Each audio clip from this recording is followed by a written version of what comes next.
Les doy la bienvenida al segundo episodio del ciclo Boquitas Pintadas sobre travestis en América Latina, organizado por la Maestría en Literatura y el Semillero SILAT de la Universidad Javeriana y el Departamento de Lenguas Modernas y Literaturas de John Jay College de la Universidad de la Ciudad de Nueva York. Apenas supimos del trabajo de Catalina Rodríguez sobre el uso de seudónimos femeninos en la prensa del siglo XIX en América Latina. Jeffrey y yo quisimos invitarla a presentar en Boquitas Pintadas. En la primera entrega del ciclo, Jorge Romero y yo discutimos sobre la compañía de ópera travesti Florence Foster Jenkins, que estuvo activa en Venezuela desde 1978 a 1983. En este caso, daremos un salto al siglo XIX, a Colombia y a la poesía, para interrogarla sobre los asuntos de género que nos interesan. Nos contenta mucho que Catalina haya aceptado nuestra invitación. En las próximas entregas de Boquitas Pintadas tendremos a Carlos Alaburda, que discutirá la recepción latinoamericana de la novela francesa La Machona de Víctor Marguerite. También tendremos a Jorge Schwartz y Jorge Romero, que hablarán sobre As Metamorfosis, travestis e transformistas na Sao Paulo dos anos 70, que es la exhibición de Madalena Schwartz, que está ahora en el Instituto Moreira Salles en Sao Paulo, curada por Gonzalo Aguilar y Samuel Titán Jr. También tendremos a Alejandra Uslengui y a Gonzalo Aguilar, que hablarán sobre la vida social del género y la sexualidad a partir de un archivo de fotógrafas latinoamericanos, y a Javier Guerrero, que hablará sobre Paz Errázuriz y Carlos Lepe. En esta ocasión, Catalina Rodríguez presentará Que vuelto a ti, que vuelto a ti ya, era yo mismo. Rafael Pombo y La Bogotana. Ahora quiero darle la palabra a nuestra colaboradora de Boquitas Pintadas, Natalie Busaglo, que presentará a Catalina. Gracias. Muchas gracias a Jeffrey Cedeño y a Vicente Lecuna por no cansarse en la pandemia y seguir organizando estos encuentros entre Colombia, Nueva York y en este caso Chicago, y gracias por la oportunidad. Es un enorme placer para mí presentar hoy a Catalina Rodríguez. Catalina Rodríguez está terminando con mucho éxito sus estudios de doctorado en Northwestern University. Su tesis titulada Escribe como mujer, seudónimos femeninos e impostaciones en el siglo XIX latinoamericano, examina la forma en que tanto los hombres como las mujeres usaron nombres de mujer para publicar poemas, traducciones, novelas, cuentos, artículos de prensa y crónicas de moda. El proyecto busca entender cómo el uso de seudónimos femeninos se relaciona con la creación de la categoría escritura femenina. Y argumenta que en este caso, la escritura femenina, sea escrita o no por mujeres, crea un tipo de feminidad o hiperfeminidad que revela mucho sobre la construcción de los ideales de género del siglo XIX. Los modelos excepcionales de estas feminizaciones le permiten a Catalina considerar su condición cosmética. Sus artículos han aparecido en la revista chilena Taller de Letras y en el Latin America Literary Review. Y en este momento, Catalina está trabajando junto a Felipe Martínez en una compilación de cartas inéditas, cuadros de costumbres y ensayos de la colombiana Josefa Acevedo, y el libro va a salir, por cierto, en la colección del siglo XIX de la editorial colombiana Impar Editores. Ya que estamos en una plataforma colombiana, vale la pena mencionar que Impar Editores está publicando con mucho éxito también escritores contemporáneos jóvenes latinoamericanos, y vale la pena revisarlos. El trabajo de Catalina ha sido reconocido con las becas más prestigiosas que da la Universidad de Northwestern. Entre las muchas voy solo a mencionar la beca que otorga el presidente, que es una beca que se da por 2 años para escribir la tesis, y tengo que decir que Catalina es que cuando gana Catalina es la primera vez que un estudiante del departamento de español y portugués gana este prestigioso premio. Aunque Catalina tiene un año más para terminar su tesis, debido a esta beca, ya tiene un trabajo en la Universidad de Toronto y empezará como profesor asistente en el año 2022. Por favor, acompáñenme, aunque sea virtualmente y sin público presente en este visible, a darle la bienvenida a Catalina. Muchas gracias, Natalie, por esa presentación, y también quería agradecerle al profesor Vicente Lecuna y al profesor Jeffrey Cedeño por esta oportunidad. Voy a compartir mi pantalla para que empecemos.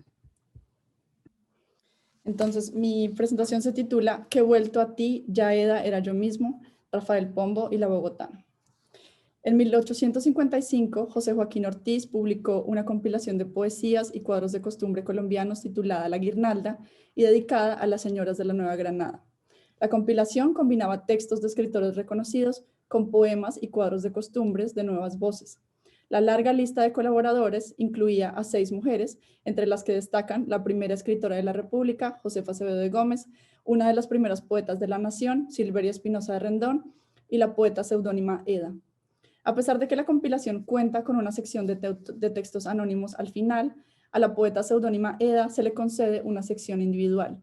Su nombre resalta entre las colaboradoras por ser el único que no tiene un apellido y por la nota que acompaña la publicación.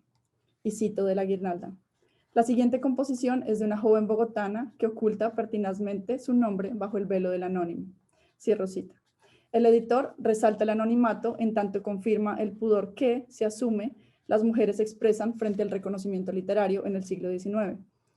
A partir de este debut, la poeta Eda se volvió una figura popular en toda América Latina y sus composiciones se publicaron en influyentes compilaciones de poesía latinoamericana durante todo el siglo XIX.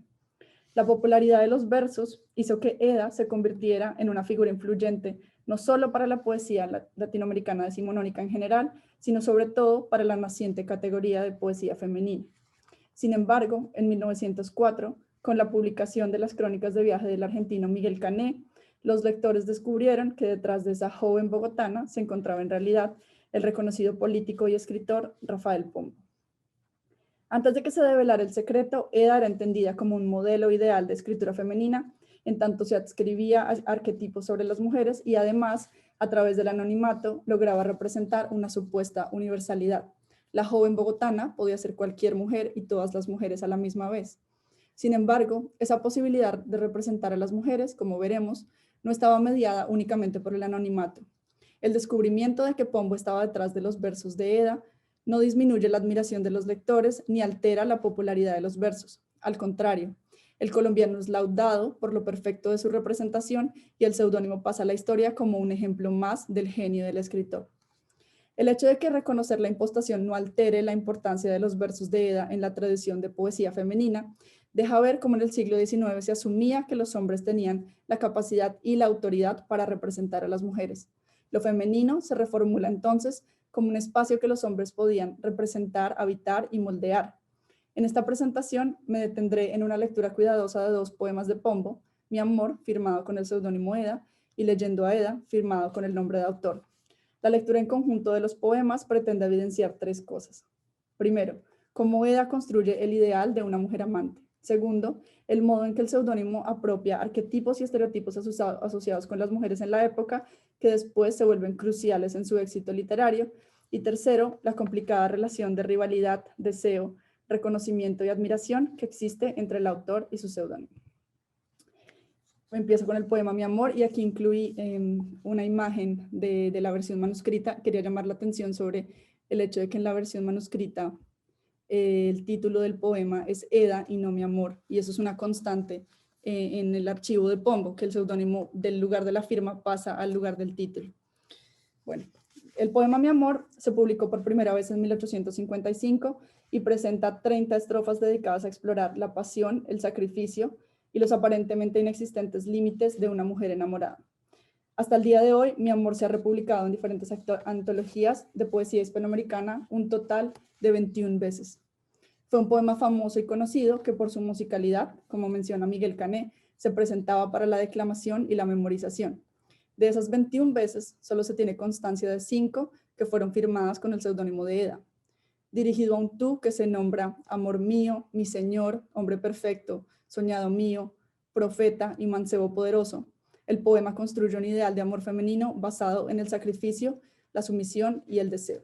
Y cito la primera estrofa del poema. Era mi vida el lóbrego vacío, era mi corazón la estéril nada, pero me viste tú, dulce amor mío, y creóme un universo tu mirada. Cierro cita. Los primeros versos del poema destacan una completa abyección, casi inexistencia, en la que la voz poética se encuentra antes de conocer al amado. La mirada del amado crea universos y despierta al amante en la belleza del mundo. Los sentimientos aparecen para, de algún modo, darle sentido a esa voz poética. En adelante, el poema usa las nociones de sumisión, sacrificio e incluso esclavitud para representar a las mujeres como amantes. Más adelante, el poema dice, eterna mariposa de tu llama, fiel tutelar y sombra de tu ser, o tu esclava, tu creación, besa orgullosa, la mano que la inmola y la endiosea. Cierro cita. En mi amor, la mujer es esclava no solo del amor, sino también y sobre todo del amado como colectividad masculina. Frente a este amante que se sacrifica y que le da al amado la potestad sobre su mundo, la voz poética construye a un amado que oscila constantemente entre lo humano y lo divino. Y cito del poema nuevamente. Sí, porque no hay mujer digna de ti, pura imagen de Dios, hombre perfecto, profeta que mi espíritu anunciaste, la religión feliz del corazón y el amor al Dios grande me enseñaste, viendo su sombra en ti, su bendición. Cierro cita. El amado se posiciona como una representación del poder divino. En él, la amante ve la sombra de Dios. Además, estar tan cerca del poder divino le da al amado la posibilidad de enseñarle a la mujer sobre el amor de Dios, sobre el ejercicio de la fe. La construcción diferenciada de ambos personajes, por un lado, la amante que es esclava, y por el otro, el amado que es sombra de Dios, ejemplifica la relación entre hombres y mujeres que el poema propone. Incluso, el lenguaje religioso se usa para enfatizar el poder original de los hombres. Y cito nuevamente del poema. Veo en ti la corona sin segundo, que en las sienes de Adán puso el Creador, y reconozco al hombre, al rey del mundo, y de hinojos saludo a mi Señor. Cierro cita. El hombre, heredero de Adán, es el rey, el sujeto original, y la mujer que lo adora con sus versos en este poema se relega necesariamente a una posición secundaria. A partir de esta relación de admiración y sumisión entre amante y amado, mi amor se mueve a la descripción del deseo. En la voz de Eda aparece un deseo que es aceptado y admirado por los lectores de la mitad del siglo XIX, y vamos a ver por qué. Cito.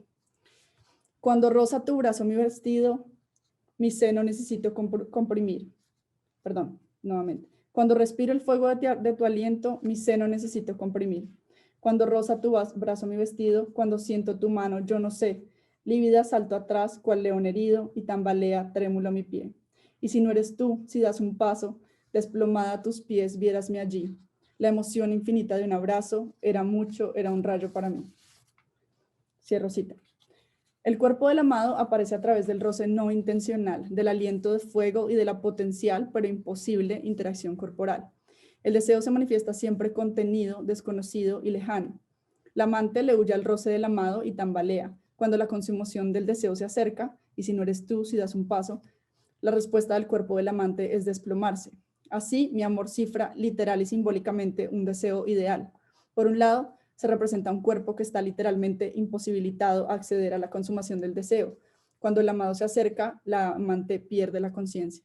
Por el otro, la representación del deseo en el poema se construye siguiendo estándares del amor romántico ideal, en tanto está siempre separado del cuerpo de la mujer.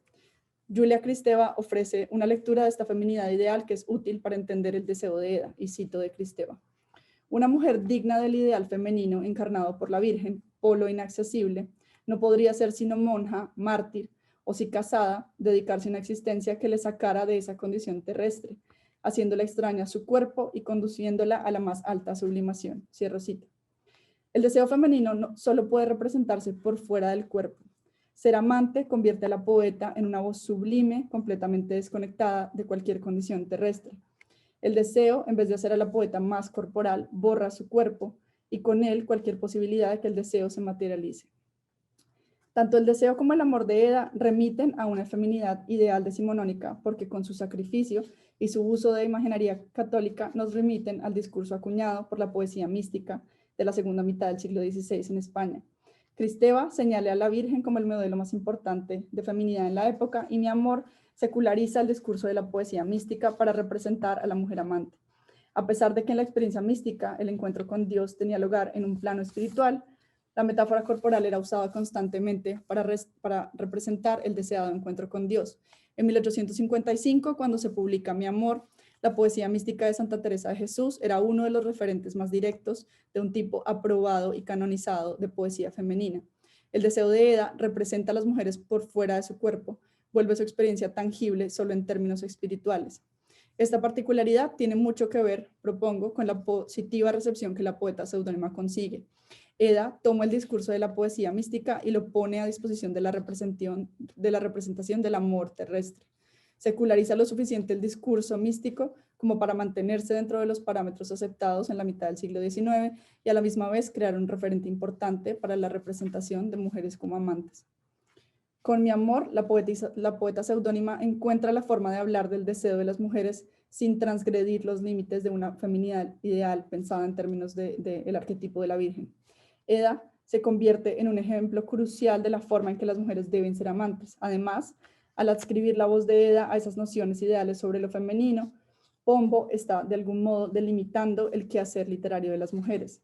Sin importar la impostación, Eda se convierte, como menciona el crítico Héctor Orjuela, en un modelo decimonónico de escritura femenina que se reconoce como precesora de reputadas poetas del siglo XX como Delmira Agustini, Alfonsina Storni y Gabriela Mistral, y esto es una cita de Héctor Orjuela. Sin embargo, el seudónimo femenino, como veremos a continuación, es mucho más que un instrumento para delimitar la escritura femenina y regular a las mujeres. Después de pasar una temporada en Popayán, Pombo fue enviado a Nueva York en una misión diplomática. En este tiempo, el escritor consignó sus impresiones y amores en un diario íntimo escrito entre agosto de 1855 y febrero de 1856. El inicio del diario de Nueva York, 1855, coincide con la primera publicación en Colombia del poema Mi Amor. Sin embargo, la figura de Eda no aparece sino hasta el final del primer mes. En la entrada de agosto 31, Pombo comenta, y cito del diario: le leo a Amalia Rand la composición Al ídolo de mi corazón de Eda. Nunca se ha expresado mejor la pasión, me dijo. Esa noche se la he traducido a Miss Burrell y su expresión fue: ¿hay un hombre digno de tanto amor? Cierro cita. La sorpresa con que la audiencia de Pombo recibe los poemas confirma el éxito de la representación. Las mujeres que lo escuchan adulan los versos por la manera en que expresan la pasión y cuestionan el amor desmedido y abnegado de Eda, no sin dejarse seducir por ese exceso. Los versos de Eda aparecen en el diario siempre acompañados de lectoras que los admiran desmedidamente. El escritor señala la respuesta a los versos, nota cómo el poema de Eda deslumbra la sensibilidad y exalta la pasión de sus lectoras. En una entrada, algunos meses después, el carácter instrumental de estos versos se hace más explícito. Y cito nuevamente del diario: los he leído los versos de Eda a una joven de hermosura maravillosa, imperial, y a las primeras estrofas ya estaba llorando, y al acabar, sus secretos y sus besos eran míos. Cierro cita. En el diario, los versos de Eda se vuelven los encargados de despertar el interés de las mujeres y darle a Pombo una oportunidad para la conquista. El seudónimo femenino se convierte en una herramienta para despertar el interés de las mujeres, interés que a Pombo, al parecer, se le escapaba en parte por su alegada fealdad. Y cito nuevamente del diario: me llaman feos las damas, me cago en ellas. Cierro cita. Eda se convierte en la mediación entre Pombo y las mujeres, que lo ven de una manera distinta cuando reconocen su sensibilidad poética. Aunque no podemos saber si en efecto eran los versos de Eda los que hacían que las mujeres se interesaran por el colombiano, vale la pena destacar que el propio escritor reconocía en ellos esa posibilidad. Los versos de Eda entran a formar parte de la obra de Rafael Pombo en 1916, cuando se publica en Bogotá una antología completa de su obra poética. En esta antología se publica nuevamente Mi Amor, pero esta vez acompañado de toda una nueva serie de versos que complementan la obra de Eda la Bogotana. Aunque bajo el nombre general de Pombo, los versos de Eda se reúnen en una sección de poesía romántica. La poesía de Eda, que en su primera recepción estaba consagrada a la esfera femenina, se vuelve parte del canon de literatura colombiana y con él de la tradición poética hegemónica en el siglo XIX a partir de 1916. Justo después de la colección de fragmentos de Eda, en esta antología aparece una composición de diciembre de 1855 titulada Leyendo a Eda. y tengo también aquí una imagen de la versión manuscrita. Firmado esta vez con el nombre del autor y escrito al menos 6 meses después de la primera versión de Mi amor, el poema oscila entre un tú, un yo y la presencia constante de Eda para contar la historia de un encuentro, la forma en que de la amistad se pasa al amor. Y cito del poema. Tu corazón estaba conmovido, 2 lágrimas brillaban en tu faz. ¿Me amabas? No, pues era yo a tus ojos un ángel de amistad. Cierro cita. Las estrofas construyen el espacio de la acción. Teniendo en cuenta el pasaje del diario que acabamos de leer, podemos intuir que el tú del poema es cualquiera de las mujeres a las que Pombo les leyó los versos de Eda, una en especial, aquella que de las lágrimas pasa a los besos. El poeta declara en la primera estrofa que la relación que los unía en ese momento era solo amistad. Sin embargo, junto con la lectura de los versos aparece el amor. Los últimos versos del poema resumen el cambio al decir, cito, el postrer verso, un ósculo lo dijo, y tu amado era yo, cierro cita. Sin embargo, entre la amistad del principio del poema y el beso que cierra el poema, aparece nuevamente Eda, cargada de su posibilidad instrumental. Y cito del poema. Infinito poder del sentimiento, descifrado en palabras de mujer, telégrafo de fuego entre las almas, mágica, ardiente red. Yo lloraba también, el entusiasmo es de los corazones el nivel, el amor es siempre uno y era uno, los corazones 3. Eda, su sangre y llanto son sus versos, tú, su sangre y llanto ardiendo en ti, y yo, garra y manada entre una y otra, poseído y febril. Cierro cita. Estas 3 estrofas resaltan 2 cosas. Primero, los arquetipos sobre lo femenino que informan la creación de la poeta seudónima, y segundo, la forma en que se entiende la sociabilidad entre hombres y mujeres en la época. El sentimiento solo se descifra al usar palabras de mujer. Eda se nombra telégrafo de fuego entre las almas, un mote que resume muy bien la forma en que el escritor la entiende. Estos versos asumen que las mujeres tienen una comunicación directa con los sentimientos y que solo pueden entenderse entre ellas, casi como si su lenguaje sentimental fuera completamente distinto. Eda se presenta como puente, como instrumento que se usa para acceder a lo femenino. El seudónimo se convierte en un tercer término crucial para la consecución amorosa, a pesar de que el amor es siempre uno, los corazones se vuelven 3. Eda permite que el amor aparezca a partir de la relación que sus versos y ella pueden tener con las mujeres. El papel de Eda como amante de un tú imaginado y después por extensión de las mujeres nos permite reconocer que, como bien señala Eve Kosowski-Sedgwick, la sociedad decimonónica no tenía problemas con reconocer un continuum entre lo homosocial y lo homosexual cuando se trataba de las mujeres. En otras palabras, no existía la misma incomodidad frente a la posibilidad de imaginar que las mujeres que cuidan a otras mujeres pueden también amarlas. Esta noción da luces sobre el papel que tiene Eda como mujer imaginada en la consecución amorosa del poeta.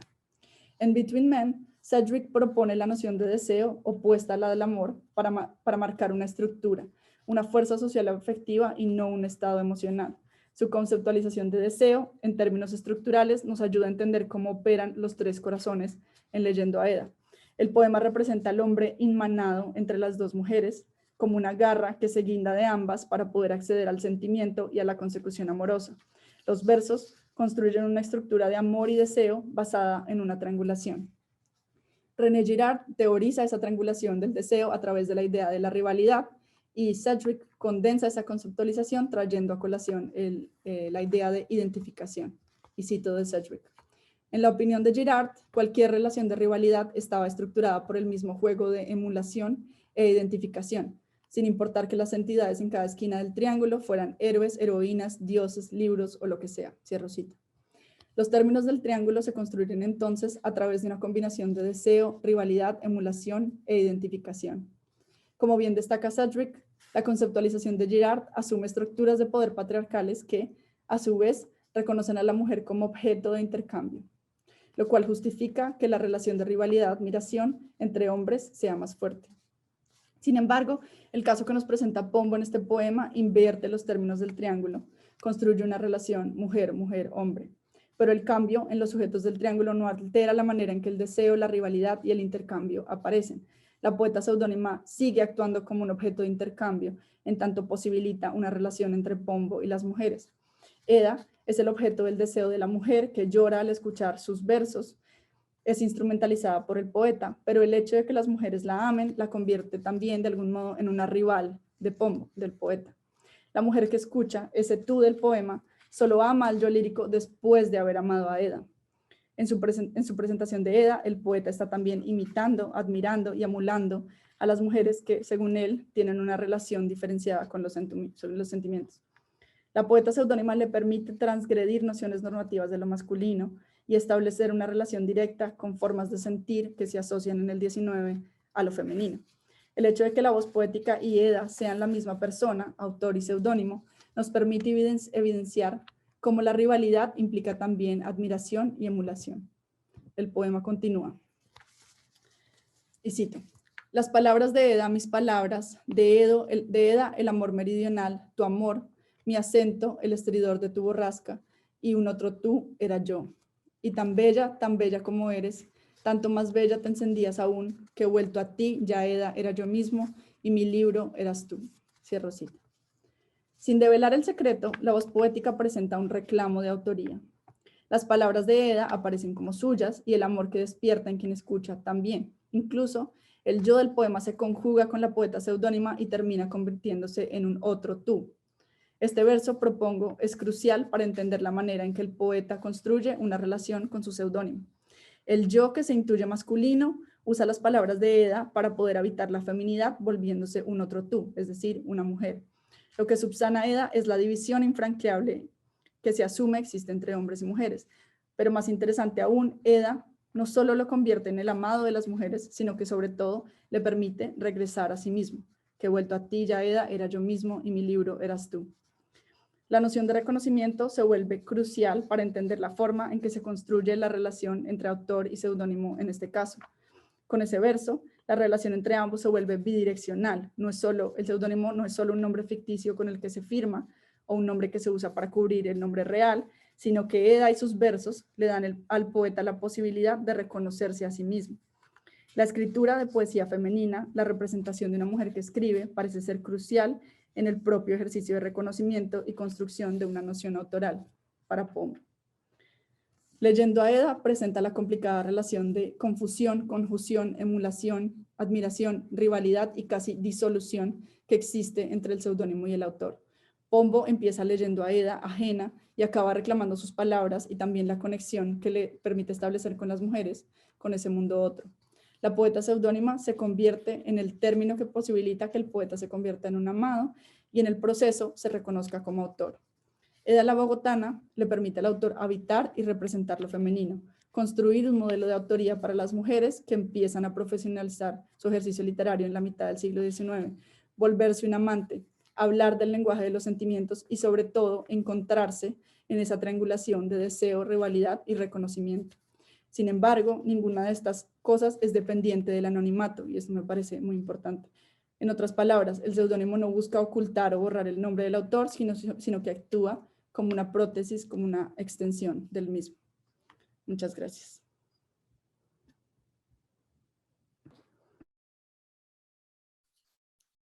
Gracias, Catalina. Qué buena presentación. Me has hecho pensar muchísimo. Voy pensando un poco, tengo varias preguntas, un poco desordenadas, pero creo que tengo dos preguntas, una que se divide en tres, o sea, con tres partes, y luego una que es una sola. Me interesa mucho y me sorprende también que no sean tampoco los hombres que usan seudónimos de mujeres, ¿no? Porque no me sorprende que las mujeres en el siglo XIX usen seudónimos de hombres, pero me sigue sorprendiendo que no sean tampoco los hombres que usan seudónimos de mujeres. Y en este caso específico, de algún modo, este uso de seudónimo hiperfemenino, también es un poco el gesto es un gesto hipermasculino, osado, burlón, que quizás solo un hombre está autorizado, tan autorizado que casi no extraña, ¿no? Que sea mujer. Y quería que me expandas un poco en esa posibilidad. Y también en que nos hables un poco de otros casos en que de tu trabajo más amplio de hombres o mujeres que usen seudónimos y cómo ves que esto se dé.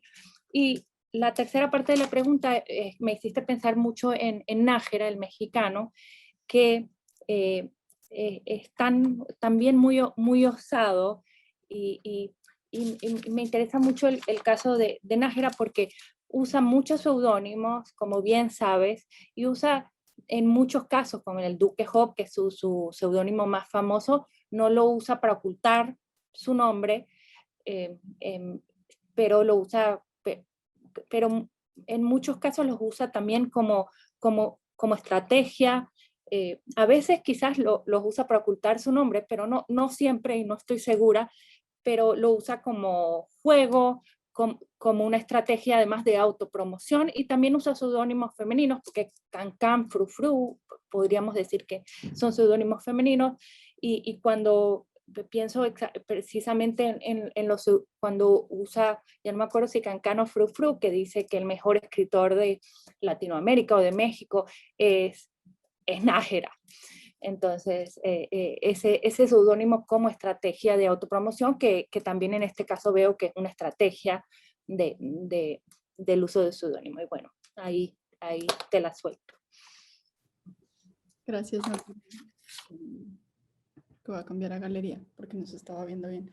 Es una pregunta muy buena y siento que yo empecé desde esa misma sorpresa de darme cuenta que lo más común era pensar en las mujeres usando seudónimo masculino para poder vencer la censura, pero viendo los diccionarios de seudónimos que existen en toda Latinoamérica, es impresionante la cantidad de nombres de mujeres que uno encuentra con figuras muy canónicas como Domingo Faustino Sarmiento, José Martí, José Ingenieros.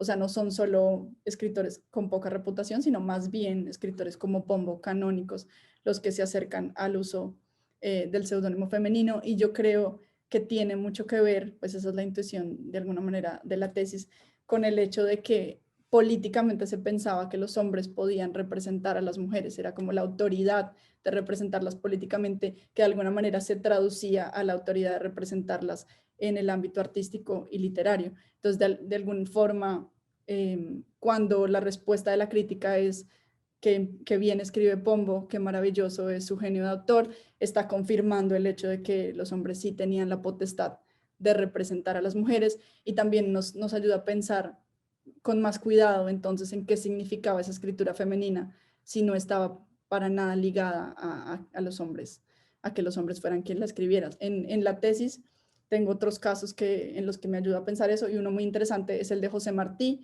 porque de algún modo se contrapone al de Pombo. José Martí escribió una novela, un folletín romántico con el seudónimo Adelaida Ral, y cuando se publica el libro con el nombre de Martí, incluye un pequeño proemio en el que habla de la vergüenza que le produce ese seudónimo y dice, he pecado por escribir como mujer, perdónenme. Y entonces es completamente lo opuesto a Pombo, que reclama a Eda como un instrumento, en este caso Martí, se aleja completamente de ella, casi con una conciencia de que es un texto secundario. Él la llama una noveluca y en ese sentido me interesaba comparar, porque no siempre es para regular, no siempre es habitar, no siempre hay una fascinación, o quizás sí, pero muchas veces la relación es mucho más compleja. Entonces siento que pensar en cada caso independiente me ayuda a formular mejor la idea del seudónimo. Y frente a Nájera, siento que es una comparación muy interesante porque Nájera tenía muchísimos seudónimos y Pombo tenía muy pocos. Eda es prácticamente el único importante. Entonces, la relación es distinta, yo pienso en ese caso, pero creo que se encuentran en el tema de la autopromoción, porque cuando Miguel Cané destapa esta historia de Pombo, lo hace a través de un recuerdo y habla de que en una velada en Nueva York estaban Eduarda Mansilla y otros escritores conversando, y Eduarda Mansilla, la argentina, le dice a Pombo que le presente a Eda porque siente que es la mujer que mejor sabe escribir poesía de mujeres en Latinoamérica y que ningún hombre podría hacerlo igual de bien que Eda. Y según Cané, Pombo le responde, Eda soy yo. Y entonces esa sorpresa que Cané representa, siento que también busca promover el genio del escritor de Pombo, no igual que en el caso de Nájera, pero de alguna manera sí apropiándola para crear una noción de autor más amplia, digamos.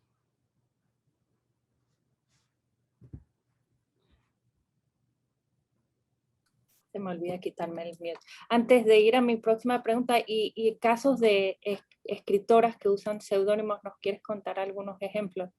Sí, el segundo capítulo de mi tesis piensa en eso, y estoy trabajando con la escritora brasilera María Benedita Câmara de Borman, que me parece un ejemplo muy interesante porque usa un seudónimo para publicar una novela sobre una mujer que usa un seudónimo.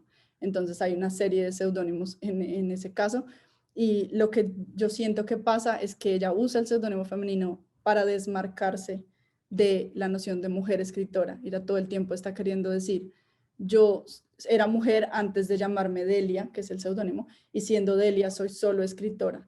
Entonces, de alguna forma, es lo opuesto a lo que hace Pombo de poner a Eda dentro de una feminidad ideal. Ella quiere desmarcar su escritura de esa feminidad porque siente que no le va a permitir como tener una conversación con otras personas y otros autores que están pensando en otras esferas. Y el caso de Soledad Acosta, que también estudio en ese segundo capítulo, es muy interesante porque Soledad tiene 3 seudónimos que son como los más importantes: Andina, Aldebarán y sus iniciales SADS. Y Andina es una voz como súper conservadora, que está muy parecida a Eda, metida dentro de los límites de la feminidad, aconsejándole a las mujeres que se queden en su casa, que sean buenas madres. Pero luego Aldebarán, que es un seudónimo que ella dice es masculino, es como un pensador y un condensador, es quien le permite meter recuerdos de su infancia en los que ella se encontraba amando a otras mujeres. Entonces siento que también aprovecha la distancia del seudónimo para poder meter otro tipo de temas y otro tipo de voz, como casi desde una autonomía distinta frente a la escritura. ¿Y Soledad, se sabe que son sus seudónimos o Sí, sí, Soledad misma los reclama. desde el principio, no? No, al principio Andina no se sabe quién es muy parecido a Eda, es una joven bogotana también, pero al final del siglo XIX ella envía un artículo al papel periódico Ilustrado diciendo: estos son mis seudónimos y los uso para ocultar mi nombre, y ya, no da más explicación, y eso también me parecía interesante, ¿no? Bien, bueno, tengo una pregunta más que es comentario, pero también pregunta. No me acuerdo, déjame recordarme, pero en general es muy interesante que tu trabajo que muestra como el seudónimo no busca simplemente ocultar o borrar el nombre, sino hace mucho más que eso, y por eso pienso que tú estás haciendo del seudónimo un objeto crítico, si se quiere. Esto me interesa porque desplazas el énfasis de la identidad fija. El seudónimo lo podrías pensar también como una pose, creo, como un exceso, como una forma de hipervisibilidad, pero en algunos casos también o no como tachadura, como borramiento. En todo caso, el que usa el seudónimo es una especie de estratega, eso creo que en todos los casos, pero a la vez una estratega que no puede controlar los efectos ni las potencias de sus propios gestos, ¿no? Cuando sale lo que pasa, y quiero que hables un poco sobre eso. Sí, gracias, Natalie. Es una gran pregunta que me ayuda a pensar mucho, y siento que sí, o sea, lo primero, desde el lugar desde el que yo quise pensar fue justamente desde entender por qué el seudónimo solo se conceptualizaba como un significante vacío, como un nombre cualquiera que se usaba para cubrir otro y que dejaba de importar una vez se sabía quién era el autor. Y lo que yo creo es que es importante pensar en el seudónimo por sí solo y en relación con el autor, en tanto nos permite entender la noción autoral como algo que no está necesariamente anclado a una identidad fija. Y entonces la idea de pensar el seudónimo como objeto crítico que tú me propones me gusta mucho, y sobre todo estas nociones de pose, exceso, hipervisibilidad me hacen pensar en el sistema textil, y en el capítulo 3 pienso, o sea, hay momentos en que los seudónimos se describen a través de un atuendo, ¿no? Entonces es como... Pero cuéntanos un poco, porque para entender un poco más a lo que te refieres. O sea, en el capítulo 3 lo que estoy estudiando es cómo la moda atraviesa la caracterización de los seudónimos. Hay un caso en 1830 en Argentina en donde una persona anónima que todavía no se sabe quién es, pero que se cree que fue Manuel de Irigoyen, publicó una revista adscrita al régimen de Rosas, y la manera en que presentaba el seudónimo, que nunca se sabe quién es, era con una crónica de moda semanal. Entonces empezaba con una descripción completa del atuendo, desde la peineta hasta los zapatos, como para hipervisibilizar esa mujer que no existía, digamos, que existía solo a través de la metáfora textil. Entonces siento que esa idea de poder visualizar al seudónimo dentro de la caracterización de la moda me ayuda a pensarlo en términos de pose, de disfraz, de máscara, y de cómo caracterizar lo universal para particularizarlo mientras sigue siendo algo que todas las mujeres podrían vestir, casi. Eso me ayuda a pensar mucho en la performatividad del género, pensando con Butler, en cómo la ropa de alguna manera se vuelve el instrumento para visualizar esa performatividad de lo femenino, más cuando no sabemos quién estaba detrás de esa voz.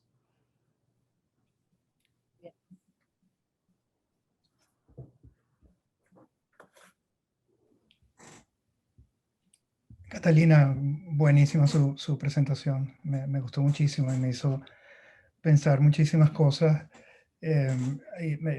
Lo primero que quería que comentaras o preguntarte, creo que es lo que más me llamó la atención, es, bueno, toda la parte que elaboras en torno al momento de la revelación, del desengaño, no sé cómo llamarlo, ¿no?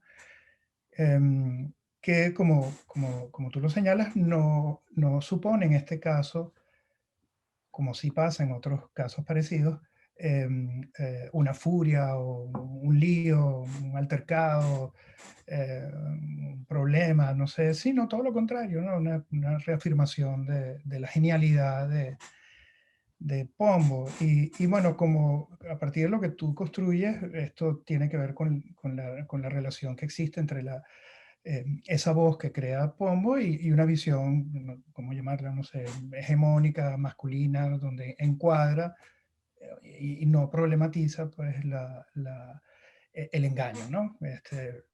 Lo sostiene, ¿no? Pensé en un momento, digamos, equivalente que tiene una reacción, digamos, más convencional a estas revelaciones, que es esta película de Neil Jordan, The Crying Game, que en un momento muy importante de la película, en el momento central, un personaje descubre que lo que él pensaba que era una chica es un trans. Y cuando hace este descubrimiento, su primera reacción es vomitar, ¿no? O sea, vomita y como accidentalmente, o no se sabe muy bien, es un momento como ambiguo, va hacia el baño para terminar de vomitar y golpea a la trans. Y bueno, la película después se va por otro lado y hay un momento, digamos, de reconciliación y de reconfiguración de la relación de estos dos personajes, súper interesante, ¿no? Pero en todo caso, ese momento problemático de la revelación em, o del desengaño, eh, convencionalmente se representa como algo que dispara la violencia, algo que la rabia, incluso lecturas como conservadoras sobre este tipo de situaciones en las que incluso se llega a justificar la violencia, ¿no? Bueno, es que nos engañó a todos y entonces se merece la violencia, una barbaridad de estas, como típicas. Y en la película eso está, incluso desde algunos ángulos se puede criticar de esta película. Entonces, claro, o sea, quería que abundaras un poquito más en esto que pareciera un caso notablemente distinto, o sea, digamos un poquito más allá de lo que nos propones. Bueno, la diferencia es que este engaño, entre comillas, se produce desde una posición de autoridad, ¿no? Masculina, ¿no? Entonces, eso, digamos, justifica que no ocurra estas cosas más convencionales. Pero igual no deja de sorprenderme que no haya habido incluso contra esa posición de autoridad una reacción de otro tipo, ¿no? Distinta a la celebración. Entonces, nada, quería que comentaras, abundaras un poquito más en ese momento de la revelación. Gracias, sí. Es una pregunta muy interesante, Vicente. Y me faltó contar una parte de lo que cuenta Miguel Cané, y es que cuando Pombo le dice a Eduardo Mancilla, Eda soy yo, Eduardo Mancilla le da una cachetada.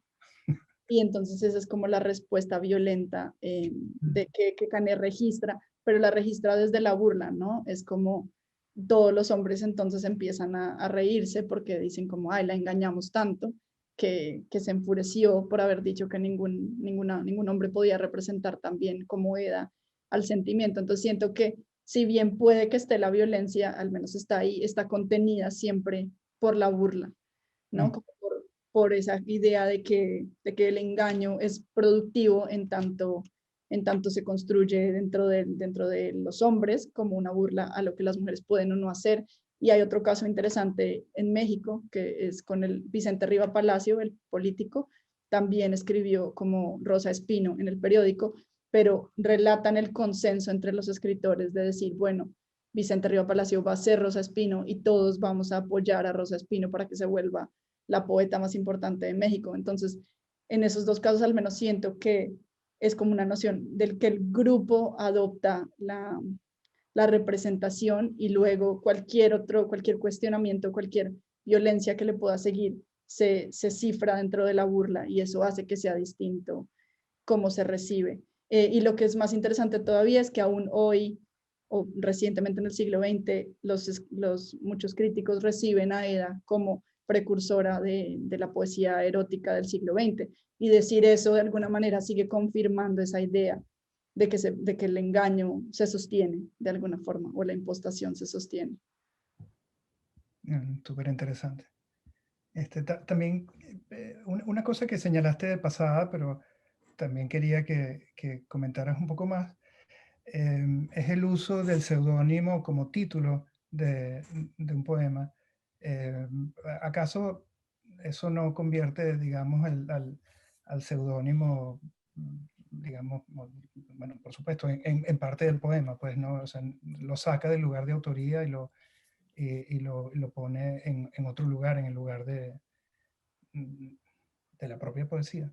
Sí, sí, sí. Y esto mostré solo un ejemplo, pero casi todos las versiones manuscritas de los poemas de Eda tienen Eda por título, en vez del título o Eda y subtítulo el nombre del poema. Entonces, siento que pensar en el archivo, como el archivo nos deja pensar en el seudónimo, lo saca completamente de la posición de autoría y entra a ser parte del texto. Ya no es una firma que se vuelve autor ni que tiene ninguna intención de ser la presencia del autor. Entonces, es algo que es una intuición que acabo de descubrir en el archivo y quiero pensar más, pero siento que por ahí hay otra manera de entender la relación que tiene Pombo con Eda y con tipificar dentro de Eda como categoría la poesía romántica, digamos.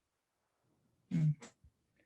Catalina, una cosita más. ¿Has pensado que el seudónimo es un espacio privilegiado para pensar o para que se den relaciones homoeróticas o homosociales?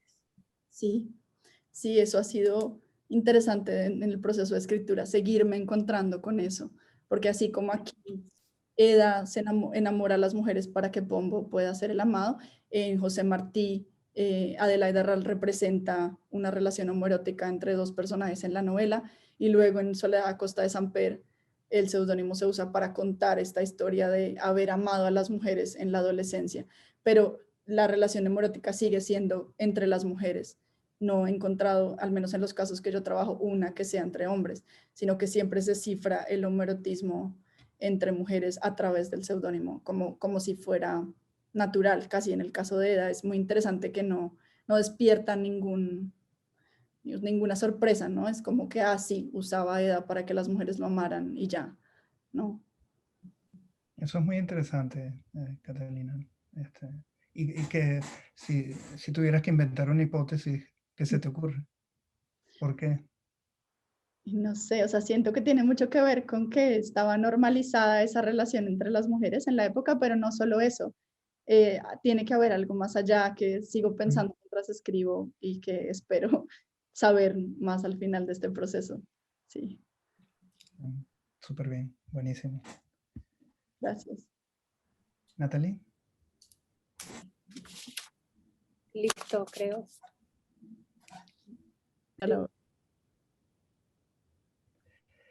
Muchas gracias, Catalina, por tu excelente ponencia. Y a ti, Natalie, también muchísimas gracias por participar en el segundo episodio de Boquitas Pintadas. Nos veremos pronto en el tercero. Muchas gracias. Gracias a los dos. Muchas gracias a ustedes.